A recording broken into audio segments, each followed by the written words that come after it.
Morning বন্ধুরা, রবিবার দিন সকাল সকাল একটা সুন্দর ছোট্ট মিনি ব্লগ নিয়ে আপনাদের সামনে হাজির হলাম। সকালবেলায় আজকে মেঘলা মেঘলা ওয়েদার, পরিবেশটি খুব সুন্দর, তাই ভাবলাম ক্যামেরাটা ধরি আর একটুখানি ভিডিও করি। তো শীতের বাতাস আজকে প্রথম আমি গায়ে স্পর্শ পেলাম।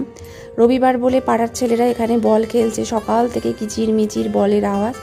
এখন স্নান ধান হয়ে গেছে, এখন আমি একটু পুজো করে নেব। তো আমাদের বাড়ির যে ফুল, নানা রকমের জবা ফুল, হলুদ জবা, অনেক রকমের জবা, আজকে সমস্ত রকম জবাগুলোই ফুটেছে। আর রোজ যেহেতু আমি একটু ঘিয়ের বাতি দিই, তো এই ঘিয়ের কৌটোটা থেকে এই ঘিটা ঢালছি, গলে গেছে।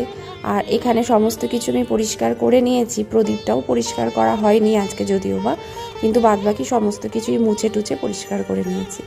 তো এই আর কি আমার ছোট্ট মিনি ব্লগ। তো এখন পুজো টুজো করবো, তারপরে আজকে একটু কিচেনে যাব। আর যেহেতু সানডে ফ্রি আছি, তো চলো নেক্সট পার্টে দেখাচ্ছি আজকে কি স্পেশাল রান্না।